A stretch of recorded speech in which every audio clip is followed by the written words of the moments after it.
Muy buenas tardes, queridos socios. Nuevamente nos encontramos en una sesión de webinar. En esta ocasión nos encontramos con Fernando Sandoval, director ejecutivo de instituciones financieras y apps de HR Ratings, con el webinar titulado ¿Qué son las calificaciones de calidad crediticia? Bienvenido. Antes que nada, muchas gracias por la invitación nuevamente. El día de hoy vamos a platicar un poco sobre lo que son las calificaciones de activos estructurados. En webinars previos justamente hablábamos de lo que era una calificación quirografar y ahorita vamos a abarcar este nuevo tema, ¿no? Como ustedes saben, básicamente hay diferentes tipos de calificaciones, ¿no? Dentro de la calificadora HR manejamos metodologías, principalmente lo que se evalúa es el riesgo de crédito, que es la capacidad de pago de la deuda de instituciones, vehículos especiales, estructurados, etcétera, ¿no? Dentro de las áreas que vemos proyectos de infraestructura, finanzas públicas quirografarias, finanzas públicas estructuradas, países, corporativos no bancarios, instituciones financieras bancarias, entre otras.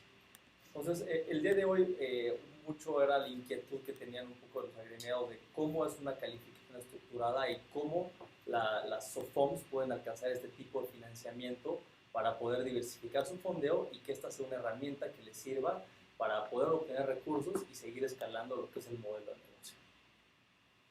Siguiente. Entonces, las calificaciones estructuradas, dentro de la calificadora, de la agencia calificadora, tenemos dos metodologías para evaluarlas. La primera metodología es lo que se habla de flujos futuros. Acá, las calificaciones de flujos futuros básicamente es todo el flujo que no se ha generado, pero aún así tú puedes constatar de que la empresa lo va a generar y sobre ese posible flujo ustedes pueden llegar a levantar deuda. Dentro de estas calificaciones hay otro tipo que se llama los de activos financieros, que es la principal herramienta que una SOFOM puede llegar a realizar. Estas calificaciones estructuradas de activos financieros básicamente es sobre la cartera que ya originaron. Entonces no es sobre la cartera futura que pueden originar, sino más bien la cartera ya originada, que es el activo que sirve como garantía prendaria para este tipo de transacciones. Entonces, sobre este tipo de estructuras aplica la metodología de estructurados de activos financieros. Esta metodología se basa en dos pilares. Puede haber transacciones de activos financieros que son independientes y calificaciones de activos financieros que son dependientes. Pero antes de entrar a ahondar en lo que son este tipo de calificaciones, vamos a especificar qué es un activo financiero. Dentro de la categoría de activos financieros, lo que se puede llegar a bursatilizar, que es básicamente empaquetar un conjunto de cuentas por cobrar en un fideicomiso o un vehículo especial, se puede llegar a empaquetar lo que son créditos, pagarés, facturas, cuentas por cobrar y originadas que tengan un derecho de cobro como respaldo, pólizas de seguros, equipo en arrendamiento puro, equipo en arrendamiento financiero, todo lo que es el autofinanciamiento también se puede llegar a empaquetar, etcétera, etcétera. Entonces, dentro de los activos financieros que se pueden llegar a bursatilizar, también se cuenta mucho de lo que son los diferentes tipos de activos crediticios. ¿A qué me refiero? Pues muy bien, cada SOFOM puede dar diferentes tipos de financiamiento por medio de factoraje, crédito o arrendamiento. Sin embargo, cada SOFOM ataca diferentes tipos de segmentos. Entonces, dentro de los activos y segmentos que se pueden llegar a utilizar, realmente no hay límite. Depende mucho más de la capacidad de estructurar y fortalecer los riesgos para poderlo lograr. Dentro de los segmentos que hemos visto como calificadora, hemos visto microcréditos grupales, hemos visto microcréditos individuales, descuento vía nómina al sector público, descuento vía nómina al sector privado, tarjetas de crédito, créditos al sector automotriz, arrendamiento al sector puro, arrendamiento financiero, etcétera, etcétera. O sea, la realidad es que cualquier derecho de cobro que tenga el respaldo legal, donde ya se formalice ese flujo, se puede ceder a un fideicomiso o a un vehículo especial y sobre eso darle un peso para poder obtener cierto flujo de deuda y que esa deuda se transfiera a la empresa para seguir creciendo el número de operaciones de la cartera. Entonces, dentro de la evaluación de independientes a dependientes es muy importante entender la diferencia. La gran mayoría de los financiamientos estructurados de la SOFOM son financiamiento estructurado independiente. ¿A qué se refiere esta palabra? La estructuración independiente quiere decir que para poder determinar la calificación de riesgo de crédito, tú puedes partir de lo que es una calificación AAA y dependiendo de las fortalezas o debilidades crediticias, esta calificación o se mantiene o se puede ir disminuyendo. Entonces, para poder llegar a esta calificación AAA, lo que quiere decir es que tú puedes mover cualquier ficha del tablero y la transacción por sí sola tiene la capacidad de pago de la deuda.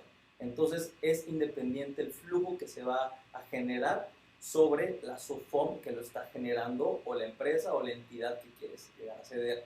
Entonces, por eso se puede llegar a separar esta relación. Para las transacciones estructuradas que se llaman dependientes, es donde justamente el flujo de la cartera cedida para poder pagar esa deuda depende de la empresa para poder pagar esa deuda. Entonces, no se puede romper la relación de la empresa con el vehículo especial. Entonces, como se hace el análisis, más bien se parte de la calificación de riesgo de crédito de la empresa y con las mejoras crediticias de la estructura, con aforo, garantías, etcétera, se puede ir escalando la calificación de pisos, la calificación de la empresa y poco a poco va a ir subiendo con cada mejora crediticia para darle una fortaleza. Luego, ¿de qué sirven estas transacciones? Estas transacciones, el objeto principal es, uno, obtener fondeo a las SOFOM. 2, darle liquidez. 3, diversificar el mismo fondeo. Y 4, mejorar las condiciones. ¿Cómo se pueden mejorar las condiciones del fondeo? Si bien todas las SOFOMs pueden llegar a tener fondeo de la banca múltiple, fondeo de la banca de desarrollo, fondeo institucional, fondeo de fondos internacionales, etc., también se encuentra el mercado bursátil. Entonces, las SOFOMs al momento de entrar al mercado bursátil les da, uno, poder de mercado para negociarlo con los fondeadores actuales, las características. 2, al momento de separar la calificación de la empresa sobre la calificación del estructurado y esta ser superior, pues el costo de fondeo se puede ir reduciendo en términos de tasa, en términos de foro, en términos de condiciones que sean mucho más ad hoc al comportamiento de la cartera que ustedes tienen.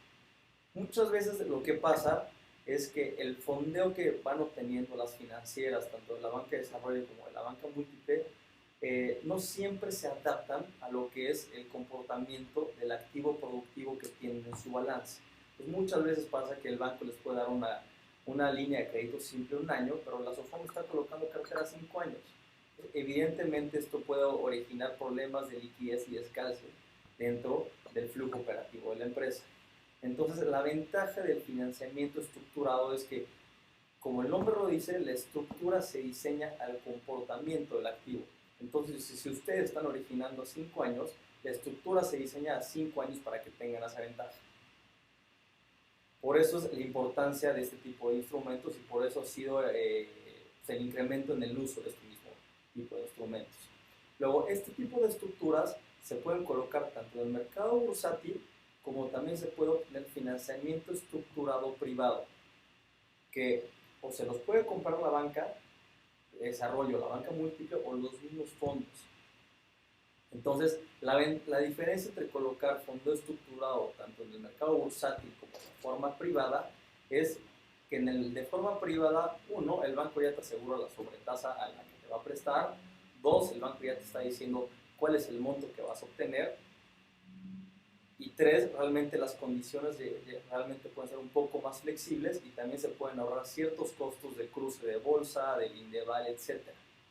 En el momento que se hace una estructura y se coloca en bolsa, pues, la realidad es que hay muchas variables que no se controlan, que es justamente el riesgo al mercado. Entonces, se puede buscar una línea de deuda estructurada por 500 millones, pero si en ese día no hay mercado, pues a lo mejor nada más se pudieron levantar 400.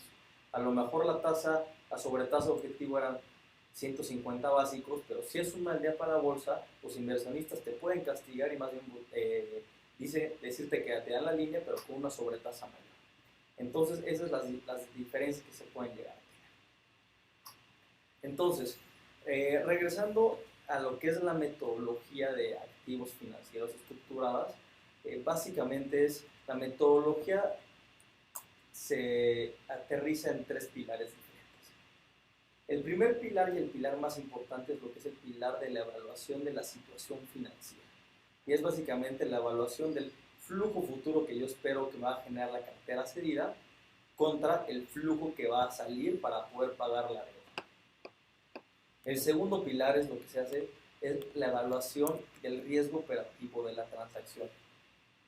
El riesgo del operativo de la transacción es justamente cuál es la capacidad de los diferentes jugadores para poder ejecutar lo que las reglas del fideicomiso realmente dicen que se tiene que ejecutar.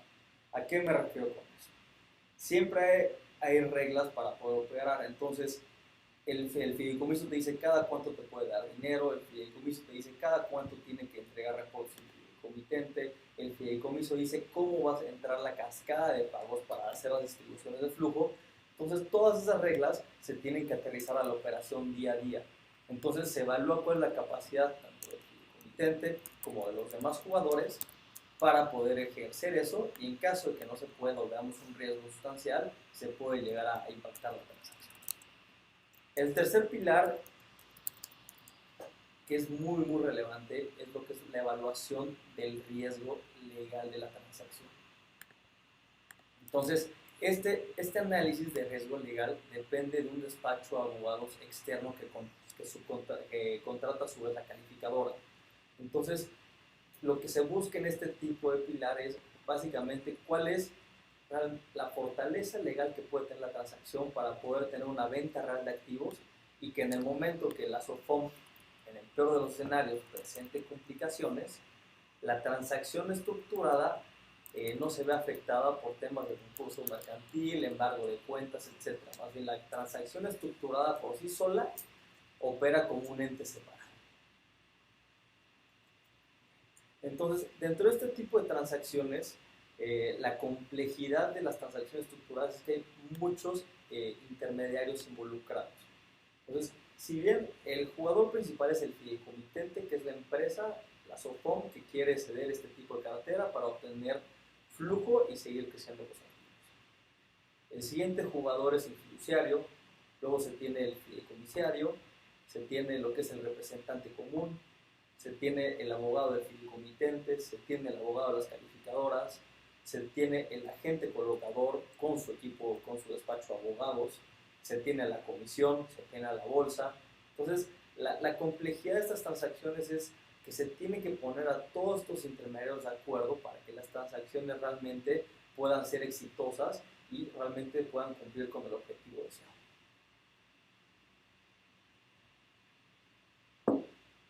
Luego, entonces, nosotros como calificadora entramos a hacer el análisis al momento de que arranca la transacción, pero a este momento que arranca la transacción tienen que entrar los demás jugadores. Todo el mundo entra a la par a empezar a trabajar con un objetivo de entrega de resultados en cierto tiempo para poder salir y hacer la emisión en el mercado bursátil.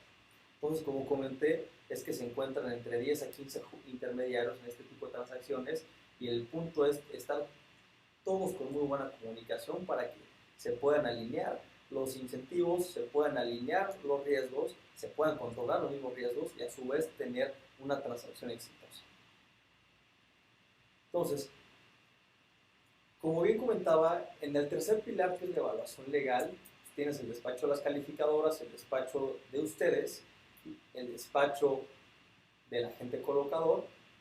Entonces, todos estos despachos están opinando para poder analizar la transacción en términos legales y blindarla en términos legales. Lo que se busca es que no se pueda tener acceso al flujo del fideicomiso. O sea, ese flujo del fideicomiso, que es la cartera que se cedió, va a estar etiquetada para poder hacer frente al pago de la deuda. Entonces, tiene que haber una cesión real de derechos, por lo que se llama en inglés que es true sale. Y también se tiene que proteger las transacciones contra la quiebra o concursos mercantiles que pueden llegar a sufrir los fideicomitentes, para en caso de que se presente esa situación, el flujo del fideicomiso no se limita. Entonces, esa evaluación, para poder entregar una calificación, necesitamos que la opinión legal sea satisfactoria por parte del despacho. En caso de que la opinión legal sea no satisfactoria o presente salvedades, nosotros como agencia calificadora no podemos entregar la calificación final.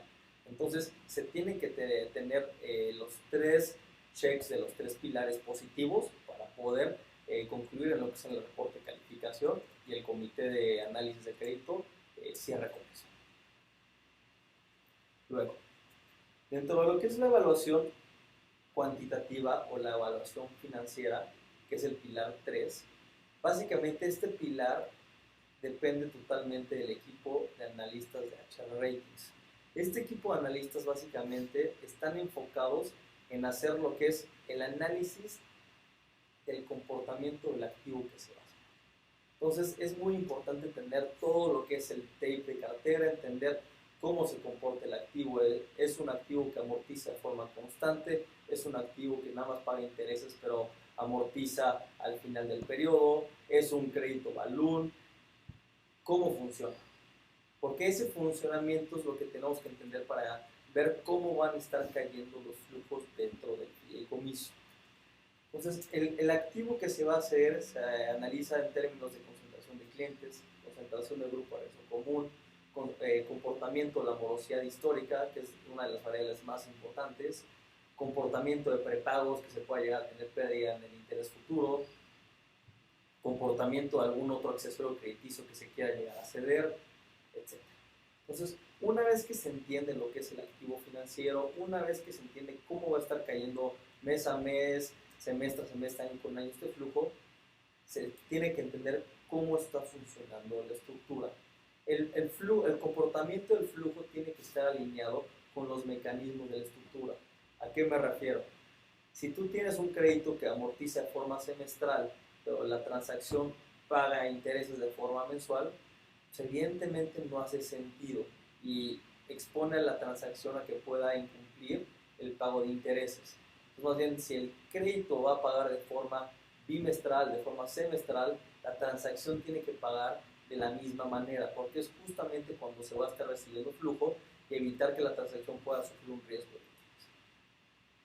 Entonces, una vez que se hace el análisis de todo este comportamiento de activos, una vez que se hace el análisis de cuánto flujo es, lo que hacemos en HR-Rating, hacemos un modelo de flujos donde se proyecta el flujo futuro entrante, se proyecta cómo va a ir cayendo la cascada de pagos, ese flujo entra, qué reservas va a llenar, qué intereses va a pagar, qué fondos va a llenar y cómo va a amortizar. Va a ser amortización de capital e interés o va a ser pura amortización de interés. Entonces, una vez que se termina la cascada de pagos, ¿cuáles son las reglas del fideicomiso? No, pues se puede volver a ceder más cartera o no se puede ceder más cartera. Entonces, dependiendo de todas las reglas del fideicomiso que se puedan llegar a establecer, es cómo se tiene que alinear al comportamiento. El objetivo de la calificación de HR Ratings es buscar las peores condiciones que puede llegar a comportarse ese flujo y aún así poder hacer el pago de la deuda en tiempo y forma. ¿A qué nos referimos con hacer el pago de la deuda en tiempo y forma? Muchas veces las transacciones se puede ceder cartera a 5 años, pero las transacciones en plazo legal de amortización pueden vencer a lo que son 4 años. Entonces, lo que buscamos es que el flujo entrante se considera únicamente a los 4 años y queremos ver cuál es el estrés máximo que aguanta esta transacción. Entonces, una vez que se proyecta el flujo, se tiene que entender es qué flujo se va a hacer y luego cuánta deuda se va a levantar. Entonces, dentro de un caso hipotético que se busque levantar 100 millones de pesos, más lo interesante aquí es entender con cuánto flujo lo vas a proteger. Entonces, yo para levantar 100 millones de pesos voy a dejar una cartera de 120 millones. Lo que estamos diciendo es que estamos dejando una cobertura crediticia de 20 millones adicionales.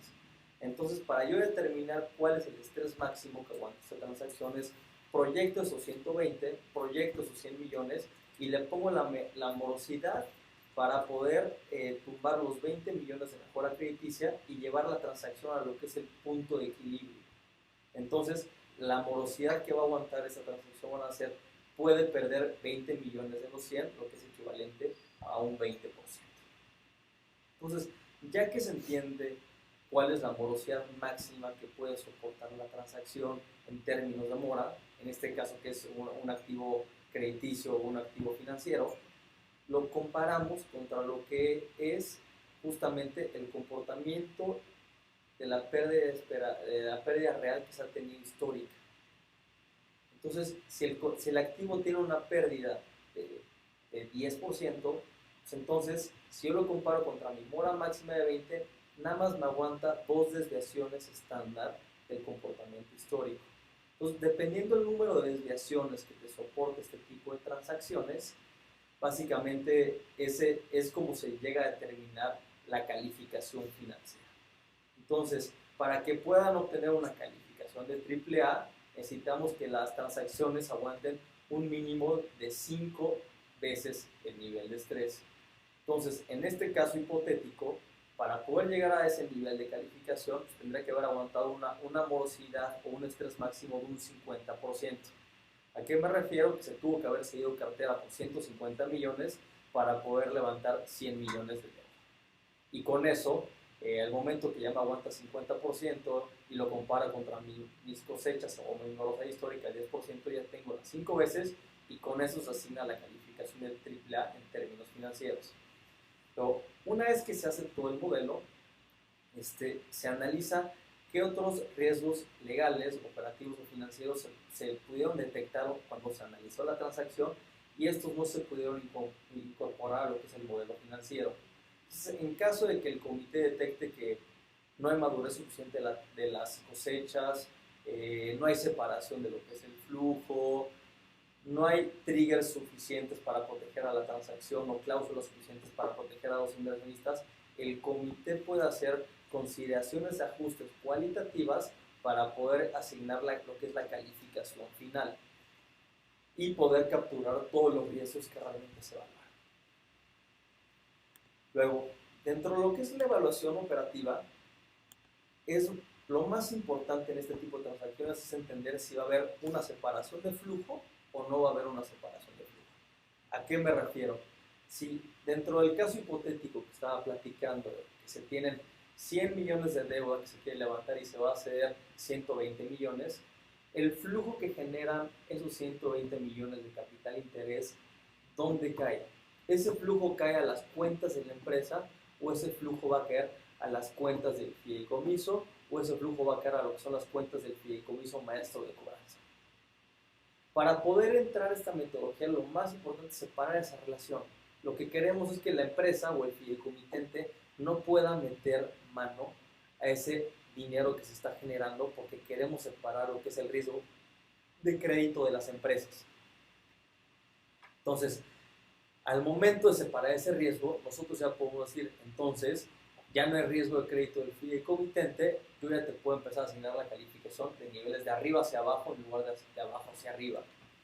Luego, esto es uno de los pasos más complicados en términos operativos.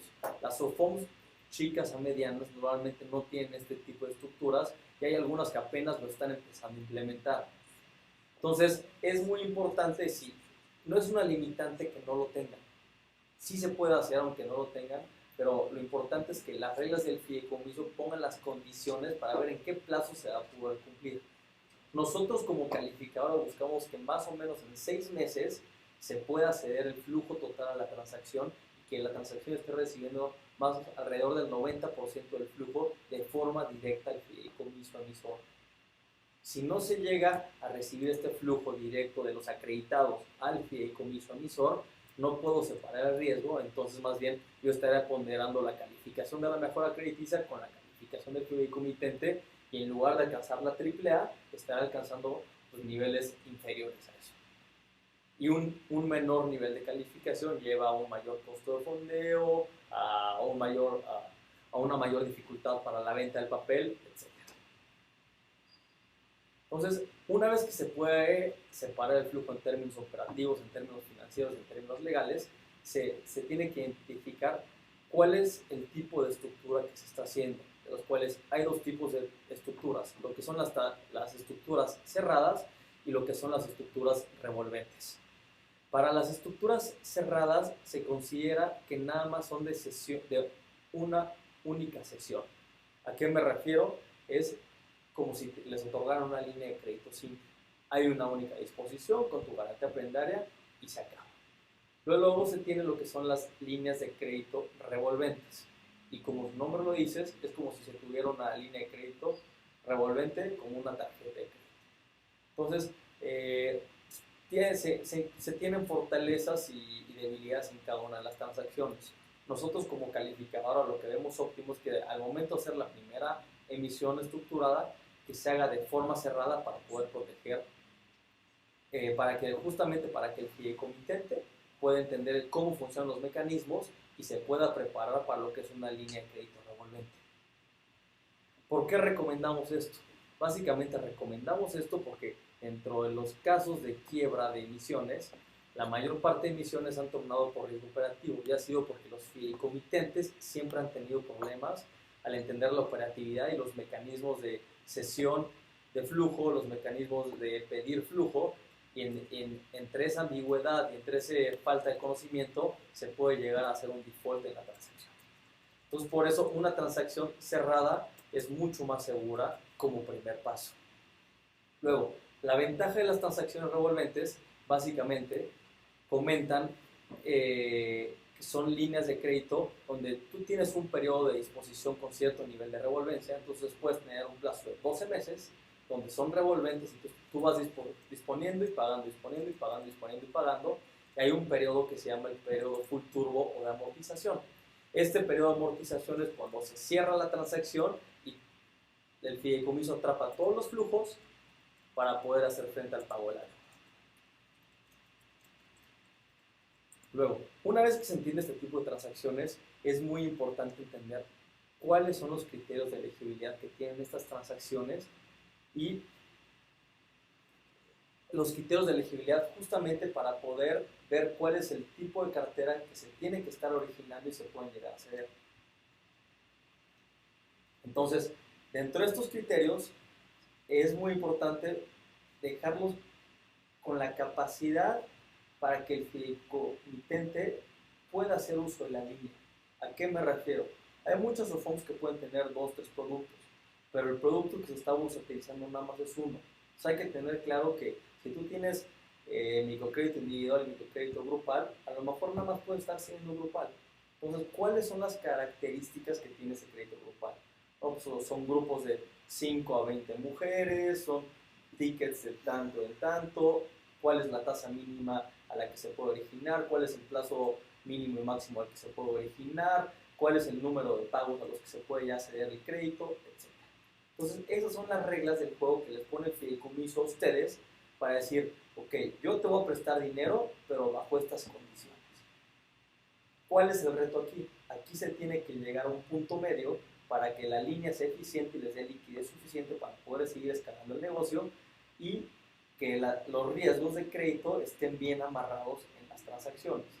Entonces, dentro del tema que había comentado que se pueden hacer ajustes cualitativos, si vemos que los criterios de elegibilidad son muy amplios, lo que quiere decir que el fideicomiso puede comprar cualquier tipo de financiamiento, pues más bien no sé cómo se va a comportar ese flujo. Pero si ustedes ponen reglas de juego mucho más estandarizadas al comportamiento de su cartera, puedo aportar ese riesgo de crédito y puedo saber cómo se va a comportar ese flujo.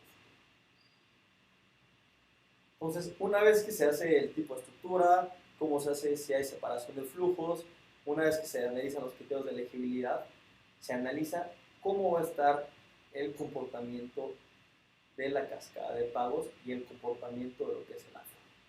Entonces, el aforo, hay diferentes medidas de calcular el aforo.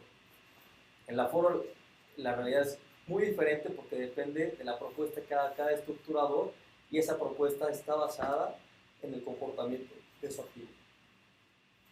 Entonces, el aforo es importante porque es lo que te dice cuál es la garantía que estás dejando para poder hacer frente al pago de la deuda. Entonces, hay muchas maneras de calcular el aforo. El aforo normalmente es saldo insoluto de la cartera, entre saldo insoluto de los seguros, valor presente neto de la cartera, descontada cierta tasa, entre el saldo insoluto de los seguros. valor de capital más interés, entre saldo de capital, interés más reservas. Entonces, los mecanismos son tan variados que tiene que estar realmente alineado a lo que es el comportamiento del activo, al plazo, al flujo, a la pérdida esperada que se puede tener, y sobre eso llegar a determinar cuánta garantía se tiene que llegar a hacer. Luego, dentro de la cascada de pagos, una vez que ya se hace análisis de la estructura, flujos, aforo, criterios de elegibilidad, se analiza cómo va a caer ese flujo en términos operativos. O sea, hay que entender, en el momento que yo empiezo a cobrar un peso de esos 120 millones de cartera, cómo se va cediendo esa parte dentro de la cascada. Entonces, primero entran todos los ingresos al fideicomiso. Esos ingresos totales van al pago de los gastos de mantenimiento, van al pago de los gastos de intereses, luego se llenan las reservas de mantenimiento, las reservas de intereses y el flujo excedente que le va a pasar. Ese flujo excedente se lo regresan a ustedes, puede tener liberaciones, se lo regresa para que compren más cartera o simplemente es flujo que va a estar congelado en el fideicomiso. Hay que darle mucha importancia a esto porque en el momento que ustedes hacen una bursatilización, todos los recursos que genere esa cartera van a estar atrapados. Entonces hay que entender muy bien cómo está estructurada para que la empresa no llegue a presentar problemas de liquidez internos. Si bien la estructura te genera liquidez para crecer la cartera, esta liquidez que te genera no es para poder pagar el gasto corriente. Entonces también hay que entender cómo está esa proporción.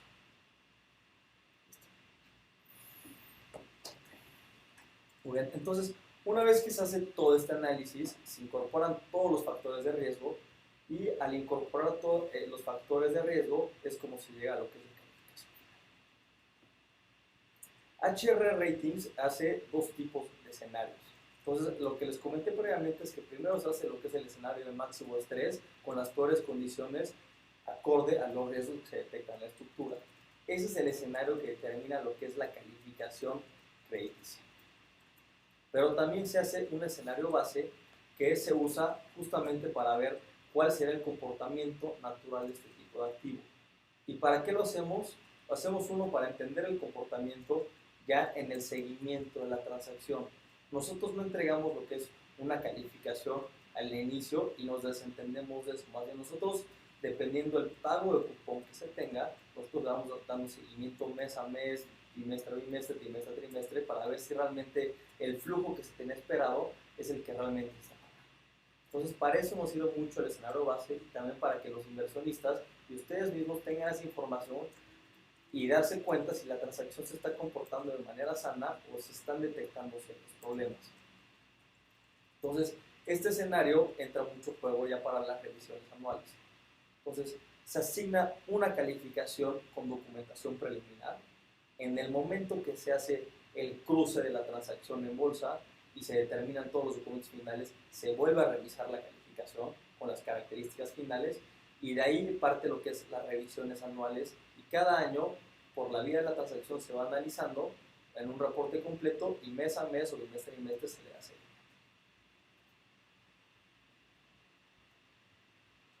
Luego, estas transacciones, dentro de los riesgos principales es los conflictos de interés que se pueden llegar a originar al otorgar líneas de crédito de montos relevantes.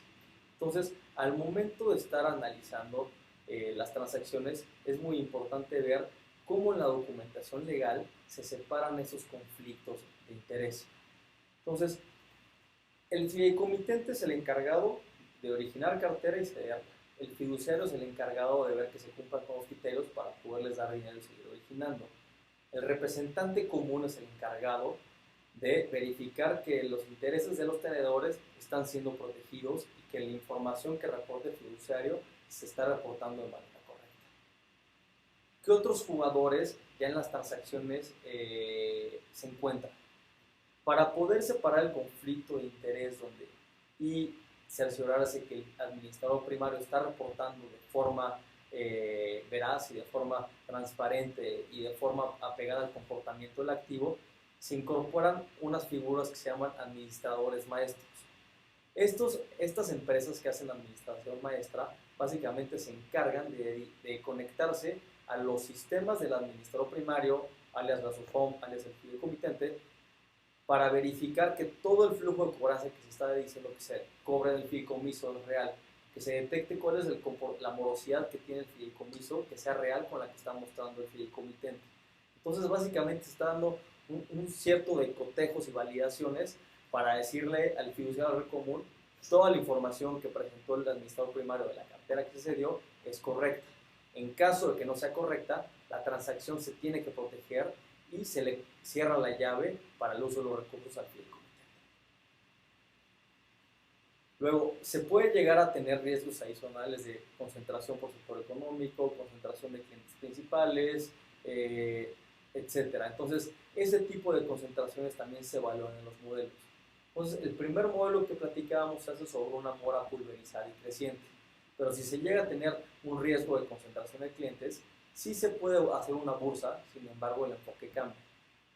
¿Cómo se analiza una transacción con concentración de cartera? Pues más bien lo que se busca es cuántos clientes soporta la transacción que caigan en incumplimiento y aún así se pueda pagar la deuda. Entonces, hay cierto tipo de activos que llevan a mucha concentración. Dentro de estos activos son las carteras de crédito puente, las carteras de grandes corporativos, las carteras de financiamiento gubernamental o finanzas públicas. Entonces, se tiene que analizar cuál es el número de cantidad de clientes que te van cayendo mes a mes y aún así poder hacer frente al pago de la deuda. Entre más clientes se soporten, pues mayor calificación se puede llegar a. Entonces, para poder obtener lo que es una AAA, se buscará que mínimo aguantaran los principales 5 clientes del grupo de riesgo común. Para una AA son 4, para una son 3, etcétera, etcétera.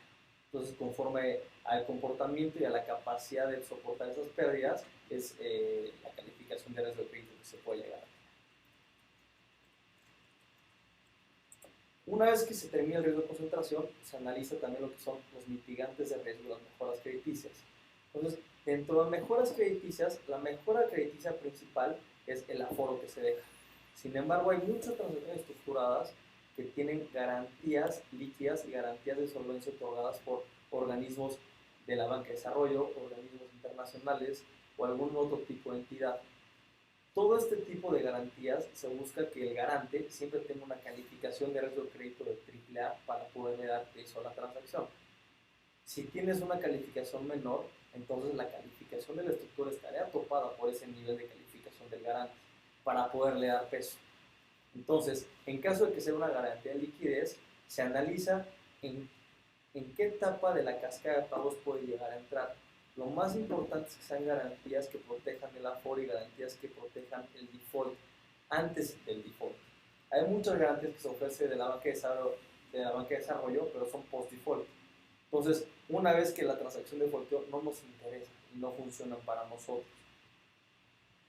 Entonces, una vez que se analiza cuánta garantía se va a hacer, se proyecta en el flujo y eso puede hacer que la mora máxima que aguanta la transacción sea superior y con eso puedan alcanzar una calificación mucho más alta. Entonces, terminando de ver estos factores, también por último analizar cuál es la calidad justamente del administrador primario. Entonces, se cierra todo lo que es el análisis de la transacción en términos legales, financieros y operativos. Se analizan qué son las mejoras, las consideraciones de ajuste o factores cualitativos adicionales que pueden impactar, se asigna la calificación. Luego, en estas transacciones, derivado de la relevancia que juega el fideicomitente, también se pide hacer lo que es una calificación de administrador primario de activos. Esta calificación no es una calificación de riesgo de crédito a diferencia de la calificación estructurada. Esta calificación de administrador primario, el objetivo es ver cuál es la capacidad que tiene el fideicomitente o la SOFOM de poder seguir originando con la misma calidad que originaba de forma histórica. ¿Cuál es la capacidad o cuál es el nivel de institucionalización que tiene la SOFOM? ¿Cuáles son los controles internos o la auditoría interna? ¿Cuál es la capacidad que tienen los sistemas de poder originar y poder cobrar la cartera? Entonces, dependiendo del nivel de calificaciones, dependiendo del nivel del fideicomitente, su capacidad de operar de manera eficiente, su capacidad de separar los conflictos de interés, es el nivel de calificación que se sigue en este sentido.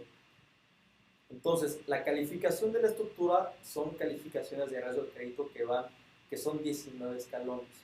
Estas calificaciones de riesgo de crédito van de lo que es la AAA a lo que es D, que es el momento que incumples el pago de la deuda. Luego, las calificaciones de administradores primarios van de una escala de 1 a 5. 1 siendo lo más fuerte y 5 es básicamente que es inoperante la empresa. Pues para poder sacar una calificación estructurada, se pide que se tenga una calificación mínimo de 3 menos. En caso de que se tenga una calificación de 4, se le imposibilita a la calificación estructurada alcanzar lo que es la AAA. Entonces, hay que entender cuál es la fortaleza que tiene la empresa.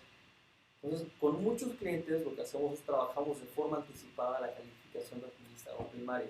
¿Para qué? Para ir preparando a la empresa, para que la empresa se pueda ir fortaleciendo en los riesgos cualitativos, en el gobierno corporativo y en los manuales y en el control interno, para que en el momento que ya tenga el volumen suficiente de cartera, ya esté listo en este paso y poder utilizar.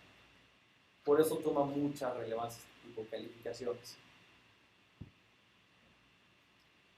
Entonces,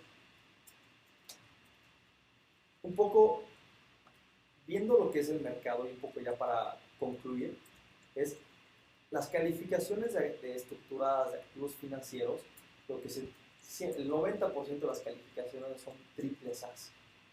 Por eso siempre se busca por tener el papel de la calificación de administrador primario, para que no sea una limitante en poder alcanzar esta calificación. Entonces, ¿por qué siempre son triples A? Básicamente porque así lo piden los inversionistas. Una de las limitantes del mercado financiero mexicano, que si bien se ha desarrollado mucho los 20, 25 años que llevan este tipo de transacciones, es que los inversionistas, sean institucionales o bancas privadas, siguen comprando papel AAA. ¿Y a qué nos referimos con esta calificación? Básicamente, en el momento que la calificadora te otorga una AAA, te está diciendo que el papel que tú estás sacando de tu estructura es equivalente a comprar un CETE. Entonces, tiene que tener esas fortalezas y decir, tú tienes la misma fortaleza en un CETE, pero a diferencia de un CETE yo te voy a pagar un premio adicional por comprar este papel, y ese premio es aforo, ese premio es sobre tasa, ese premio es otro tipo de beneficios, principalmente rentabilidad, que es lo que buscan los administradores de fondos. Entonces, dentro de los activos que comentaba en un inicio que se han analizado son arrendamiento puro, arrendamiento financiero, crédito hipotecario, crédito puente, crédito automotriz, crédito comercial a pymes, factoraje a pymes, crédito agropecuario, autofinanciamiento, microcrédito grupal, individual, descuento de nómina al sector privado, descuento de nómina al sector público, descuento a pensionados. Entonces, cualquier activo financiero que se haya generado y tenga un sustento, un flujo futuro, se puede llegar a empaquetar en un vehículo especial, y eso les puede dar liquidez para que la empresa siga operando, que es lo más importante. Entonces, ¿por qué son exitosas estas transacciones? Porque te da liquidez, te da fondeo y también te quita cierta dependencia de los bancos. Los bancos, como saben, pues la banca desarrolla ahorita con el cambio de gobierno, pues con el cambio de equipo se pueden tardar mucho más en las disposiciones.